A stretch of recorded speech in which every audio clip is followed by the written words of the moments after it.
No, stop. Too late. You can't stop. You said I could. Here, ready? Won't stop. 5, 4, 3, 2, 1. What's up, everybody? Judge James. Judge Evie. This is Living for Crits. It's been a long time since we've been on the show. Right? Right, Yeah. Judge Evie? Yeah. Been forever. And as there was a request, not a request per se, but there was a comment that was made. I think it was from Jenna Shadows. Jenna Shadows said, with fall around the corner and cooler weather ahead, will we see the return of Judge Evie's Criminal Minds hoodie? I still wear this hoodie all the time. How are her guitar lessons going along? But let's see the hoodie. Is it the hoodie? You're wearing a hoodie? Hoodie. A hoodie. It's Mandy. It's not Mandy. It's That's not Mandy what Patinkin. It's the name of the hoodie. I got my hoodie. Your hoodie's not as cool. Metroid. What's your hoodie's name? Metroid. That's lame. That's not lame. That's my hoodie. That is so lame. That's Unique. just, I have to tell you. So anyway, I know it's been a long time since the last show. We had the holiday weekend, and then last week you weren't feeling so great. So that was that.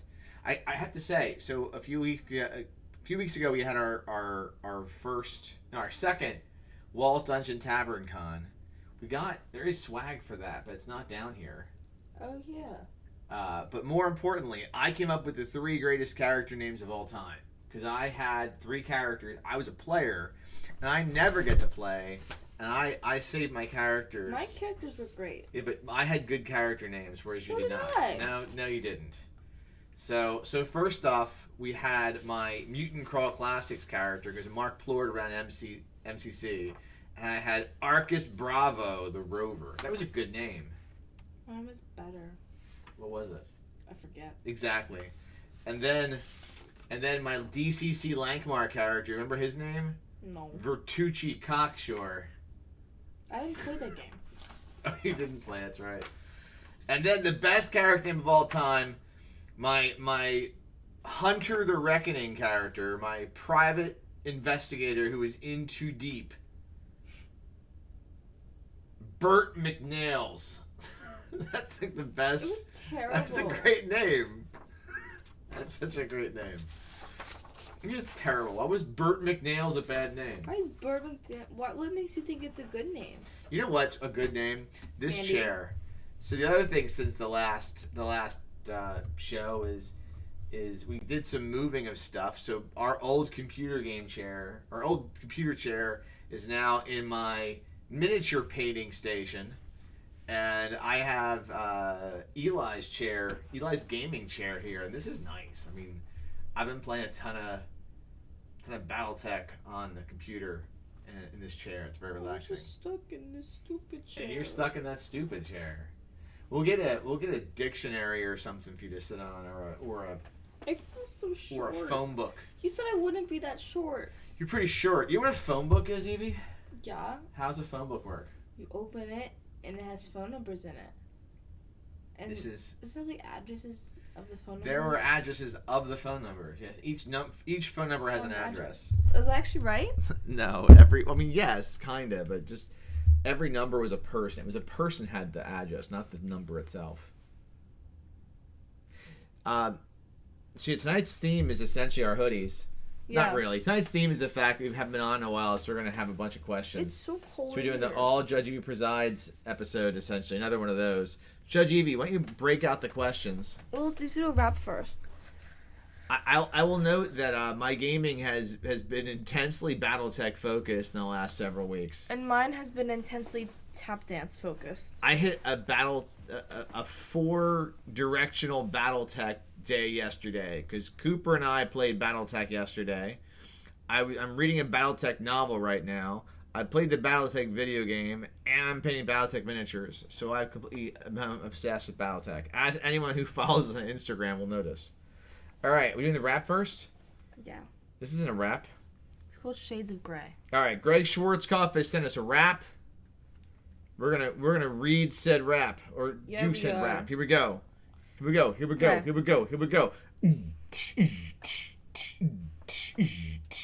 What? makes a villain evil? It's a question we must ask. They aren't born with a condition, it's not a temporary mask. Villains love their mothers, or most do, I believe. They may elaborate their minions if they lose when they may grieve. Every bad guy has a good side, just as heroes sometimes slip. Don't rely on strict alignments as a villain's only script. Some antagonists aren't evil, they're just standing in the way. A chance for negotiation and a different way to play. That was pretty good. That was so good. That was pretty good. Thank you, Greg, for an awesome rap. Greg, Thanks, Greg. Our guest producer on the show, essentially. Hey, look, it's Ridley. It is Ridley. Look at that. Picture Ridley. Oh. Oh, they can't see Ridley. There's Ridley. No, they can't see Ridley. All right. So what are our questions and who are they from? We have, which ones do you want to do Let's first? finish answering Jenna's questions. So Jenna asked how your guitar lessons coming along, and I didn't think you're doing any guitar lessons. I right literally now. was playing guitar the other day. It's literally on the floor of my room. Is it literally on the floor of your room? Well, I think I put it away. Is it lessons? Were you ever getting actual lessons? Yeah, for myself. Fair enough. Mm-hmm. Okay. All right. So at least the question's answered. All right. So what's the next question? There you go. There you go, Jenna. The hoodie's right here, and the lessons are her own. Yeah. So. Okay. Who should we do first? Do you want to do first? Whoever. Brian? Or Steven? Do Steven's questions first, because Okay. Brian. Yeah, do Steven's question first. The title thing Brian always does questions because Brian is awesome. was never Steven forget has a question with a too, smiley so. face. What? Was never forget with a smiley face. We're going to get through all these questions tonight. Forgot. Let's never forget Yeah. what. Okay. Okay. Hey-o! Oh, like, I assume I'm trying to do, like, hey-yo, but it was hey-o. Get it? Get hey-o. Nice. Anyways, just a couple questions today. Number 1.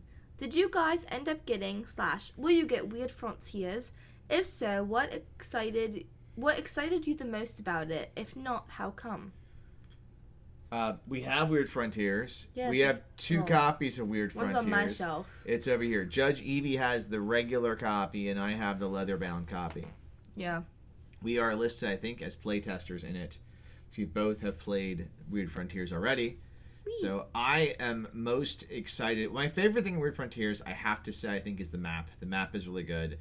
Mark Plord pointed out how cool the map was, and I looked at it, and yeah, it does have a great sense of awesomeness to the map. I think. Sorry. I'm most. Why are you laughing at me for? I'm tired. I'm sorry. You need to put your hood up. I think I'm most excited for trying a game of Weird Frontiers where players roll up their own characters from scratch. Every game of Weird Frontiers I've played so far has been in a playtest or a one-shot, and the characters have been pre-gens. I have not seen an organically created Weird Frontiers character yet. I'd like to see one.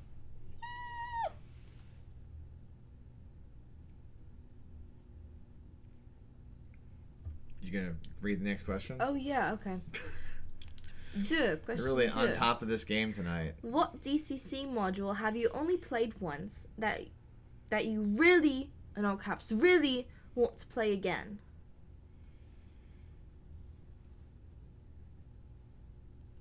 Je ne sais pas. You don't know? Je sais pas. No idea. J'ai thinking. Why are you blinking at me?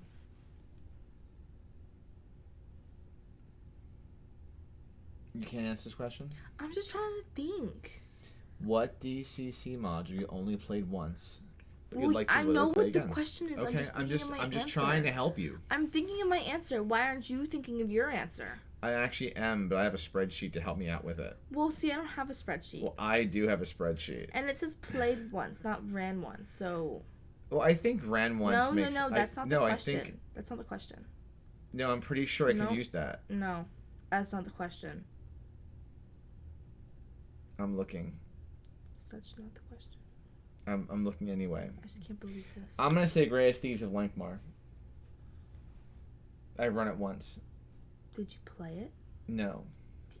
answer the question. And it's right. not. I didn't do the box set for I don't it. know what No to- problem, Greg. Greg's late, but I don't know what to say. I mean, if it's played once, I'm gonna say, was it Mercy in the Day of the Eel? I think that's what Mark ran last time. That was where I had Vertucci Cocksure in it, and I played it once. And I want to run it because I want to run it. So I think what Steven's asking is adventures we played once or ran once, and we want to see it again. Because I don't run adventures more than once, typically. I don't know what to pick. I'm trying to think. I don't know names of adventures. I'd like to do Peril on the Purple Planet again. I'd like to do it with a different cast of characters. I think Peril on the Purple Planet, which is a box set, would be awesome to see as a in a new campaign, because you can, when you run Peril on the Purple Planet, I feel like every time you go through it, it'd be a different feel. Like the whole campaign would feel differently because depending on where you go on the map and how far you explore and what artifacts you come across. So I feel like that hex crawl would not play the same with a second party. And I think Peril would go well with Weird Frontiers. Just saying. And Brian was late too, but Brian's here now. Hi, Brian. Next question. Okay. Yeah. I don't remember. I don't know names. I just forget. I always forget the names of adventures. Like I know them and I can talk about them, but I don't know their names. Like they just don't have names. They don't exist. Next question. I'm going next. I was explaining myself so people don't think I'm like stupid. Jeez Louise. Question 12. I know you said you'll probably never play one D&D, Nope. but what would it take to get you to play it? Okay, thanks. Bye. You have to answer this. How $1 would you million. play one? $1 million? $1,000,000. No. So what would seriously get you to play one D&D? I think if your friends were playing it, you would play it. It depends on friends. I think if Bab said they were starting a new D&D campaign in like 3 years, I think you'd For 3 years? No, in 3 years. Oh. Hey, we've got tea or something. I would only do it if they like begged me. What do we got here? What is this? Tea. Tea? Ooh, we have tea. And tea. Tea? Do you have a coaster? Oh, you have the fun coaster. I have a normal coaster. You have the fun coaster. So, One D&D is what What? they're calling the new D&D, right? That's the new playtest. Kind of like D&D Next Yeah. became 5e. I think one D&D is going to become 6e. Am I correct on that? Or 5.5? Something like that. Ugh. Crap, man. All right, so for me to play one D&D, to play Dungeons and Dragons again, like I could see myself playing D&D again, but it would be basic D&D, like rules cyclopedia D&D. I could see myself doing that, even though it's not likely. I think if I really wanted to play a game of that style again, I would buckle up and get old school essentials and play that, which I flipped through some of that and thought it looked pretty clean. And if I was going to play an OSR style game that wasn't DCC, I would go that route. But to play one D&D, that'd be really hard for me to play a new incarnation, just because playing D&D last year when I ran the Talos campaign just did not feel right. And I have a lot of issues with Wizards of the Coast and Hasbro in general. So I mean, it could be a solid game and y'all can enjoy it, but it doesn't mean I want to play it. And would it be something that would be worth? Like, I consider myself playing something that wasn't DCC. I mean, my two ongoing campaigns right now are both Savage Worlds campaigns. I don't have a DCC campaign running right now, so I don't have to be running DCC. And I have plenty of other games I would not mind trying that aren't DCC. I wouldn't mind giving it a shot at Age again for a long-term campaign. I want to play that again. I mean, I would play Age again. Me too. That was fun. Tavern like my Tales was a favorite smaller campaign. party though, with Tavern less Tales people. is like one of my favorite campaigns ever. But I think it was 3 people playing it. Like 6 people online was tough. It was bad. Yeah. It wasn't bad. It was just, yeah. Brian says they could probably re-release the old BX D&D boxes and call them the Anniversary Edition. It would be a cash grab, but I'd probably buy it rather than one D&D. And we do play 5e, have books, but I have no interest in spending more money on another version of D&D.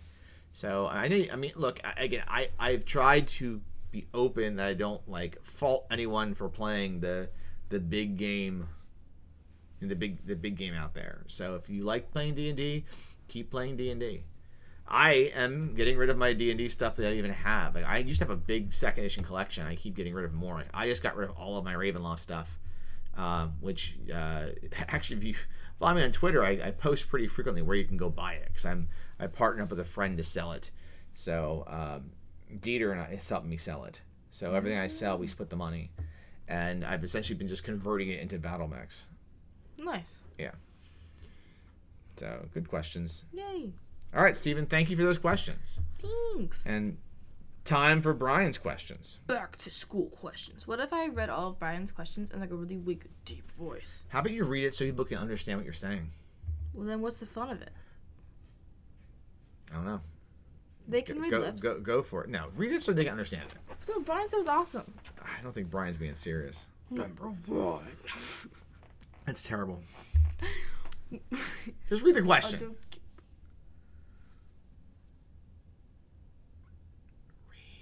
I was reading the comments. Read the question. Jeez Louise. Yeah, see? He's serious. Always serious. Number one. When running a new game for players who are not familiar with the rules, how much of the rules do you teach them before? You sound like Jigsaw. I do. Do you want to play a game? Before starting, do you assign them? Your toilet is covered in razor blades.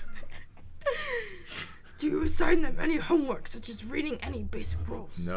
No, I just make them do. I give them like a little overview. I'm you like, don't give them crap. That's not true. If it's a new player and they'll be like, I've never played this before, I'll be like, well, here's what you have to know, and I'll give them like a 5-second spiel, and then I'm like, okay, that's all you need to really know. And don't give players homework. Because how did you feel when you got this? Oh, not homework. Like, I know you aren't good at homework. Here is Shannon. We had so much work, and you got your character sheet for your game. And how did you feel reading that when you had to read your thing?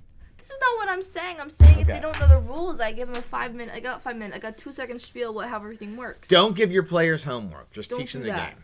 Because no one's going to retain it anyway. And like, don't give them like a long speech. Give them like a 2-second speech. I think unless it's a campaign. If it's a campaign, it's a different system. I would expect them to learn the basics of the rules.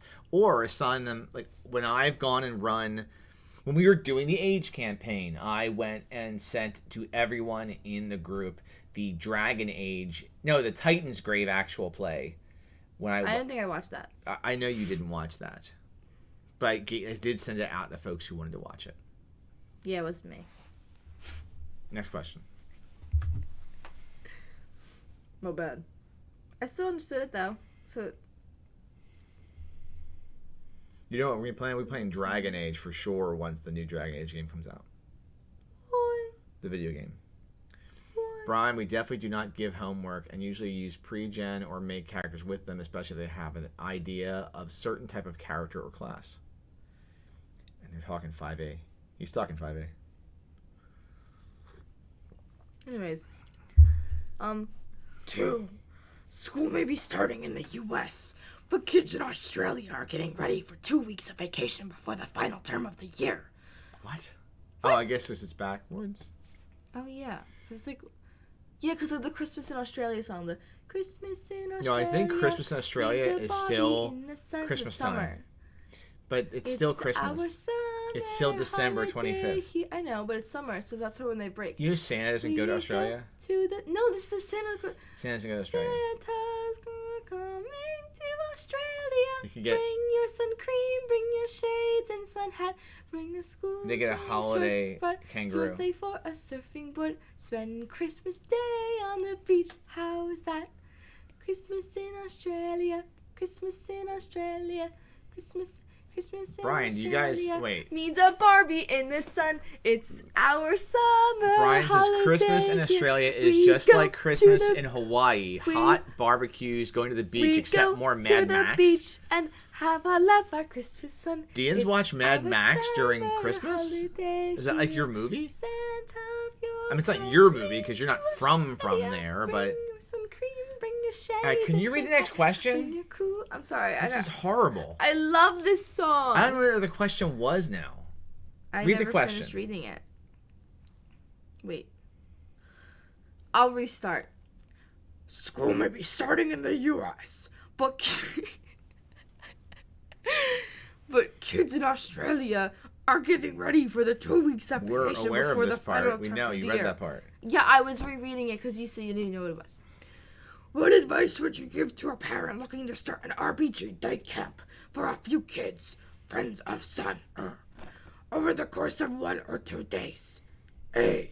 How would you structure the days or days? B. What games would you play? C. Battletech. What other activities would you include? Yeah. Day camp. Well, we kind of had like wasn't day camp, it was like the con thing where we had like a structure. There was the structure, yeah. Well, the structure, That wasn't for kids. I know. I think for people, I think you should have like, if you're gonna have like long, like 4-hour games, don't. I think you should do. Well, if it's for kids, it's for kids and also like people my age. Well, If you're gonna have long 4-hour games, don't. Or actually just people, people like badminton, they can do like 4 hours. Yeah, I can't do that. I think you should have it like 2-hour games. Hey, I'm easy after a 4-hour game. No, I'm like that by hour 3. The start of hour 3, I'm out.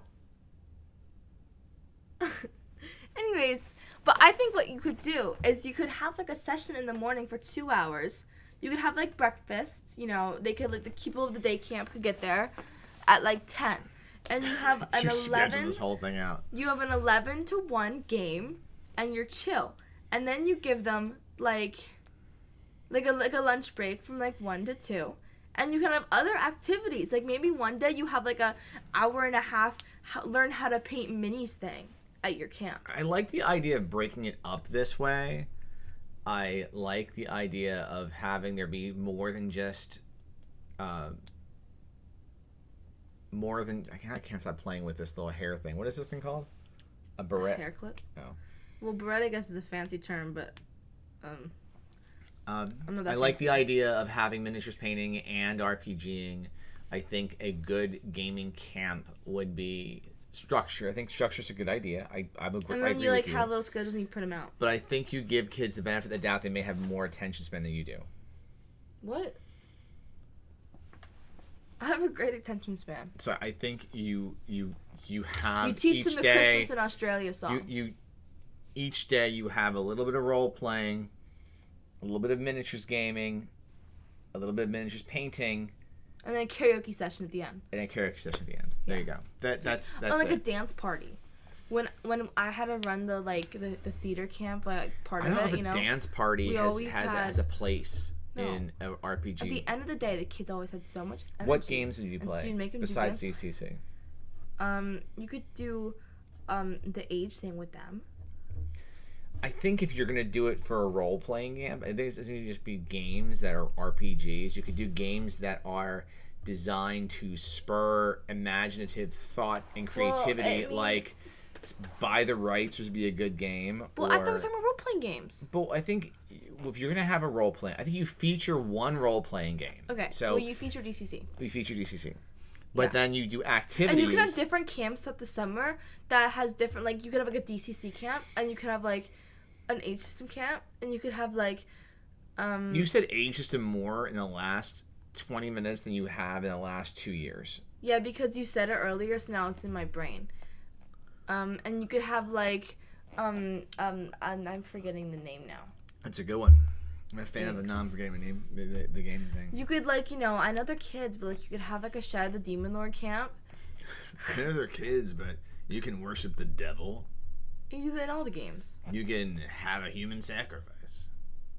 Yeah. And How then, like, to- after that, you can perform a real one with the kids. Yep. Next question. Okay. On the note of real human sacrifices, let's move on to the last question. Number 3. Glow burn bonus. What are your favorite MCC manimals? Have you ever homebrewed any variations? How about a wombat manimal? Question mark. Maybe there is a podcast I could send these questions to. ... Cheers. Brian. I think there is a Glowburn. I think there's a Glowburn Golden Doodle manimal I create up with, or at least a dog manimal variant where you can roll up what kind of dog you are, like many different kinds of dogs. So you wouldn't be stuck with dog. I think I came up with that and put it in the Mutagenesis episode of one of the Glowburns. The currently not recording Glowburns. So yeah, I would toss it in there. More dogs, more golden doodles. Doodleborn. Doodle folk. Doodle folk. Doodle folk. Yeah. Good question. My throat hurts from that. Brian has said, remember the Satanic Panic Kids Camp. Was that the documentary it was about? Was there a documentary about it? I see documentary. When like they were like, our kids are playing D&D. They're in a cult. Yes. Go the parents. Yes. Yeah. Meanwhile, in 2022, kids come over our house and it looks like there's a cult here. Yeah. Anyway, good questions. We're going to wrap things up here. So I don't have any Kickstarter stuff to talk about or any upcoming events to talk about. I think we're going to go to PAX Unplugged for one day. Really? Most of you weren't going at all. I think we're going to go on Saturday. Yay. But that's it, because your mom's working PAX Unplugged. And I don't think we're going to do GaryCon. I think our next con is going to end up being Gen Con after PAX Unplugged. I'm not going to GaryCon. We're not going to GaryCon. It's too hard to get to.